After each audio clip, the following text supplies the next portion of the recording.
cea mai scumpă pe pământ, ce trăiești în al meu gând.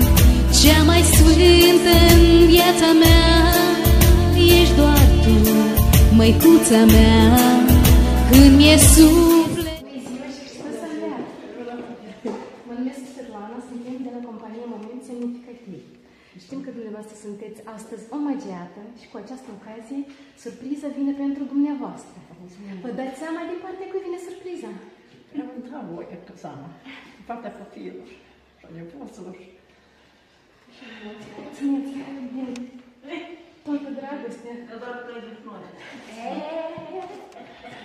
Asta e să lăcăm de bucurie. Ce e minunat? M-am așteptat. Hai, vă mulțumim mult. Și vreau să dau citire mesajului de felicitare din partea copiilor dumneavoastră. Mulțumim mult. Scumpa noastră mamă, în această zi specială îți aducem în dar cele mai frumoase urări de bine. Indiferent unde te-ai afla în lume, orice ai face, acasă înseamnă întotdeauna locul unde se află mama.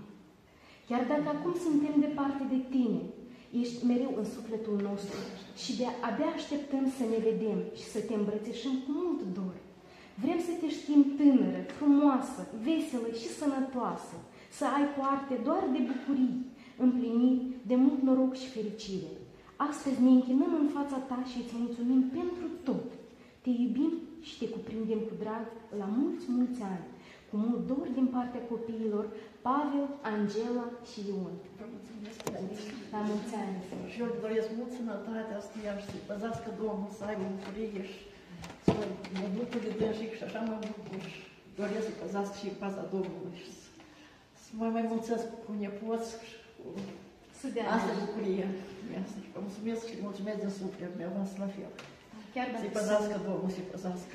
Chiar dacă sunt departe, sunt cu gândul la dumneavoastră. Mulțumesc mult din suflet. La mulți ani, să aveți o zi deosebit încurajatoare. Cel mai sincer și mai blând e al mamei scump cuvânt. Cea mai luminoasă stea ești doar tu, măicuța mea.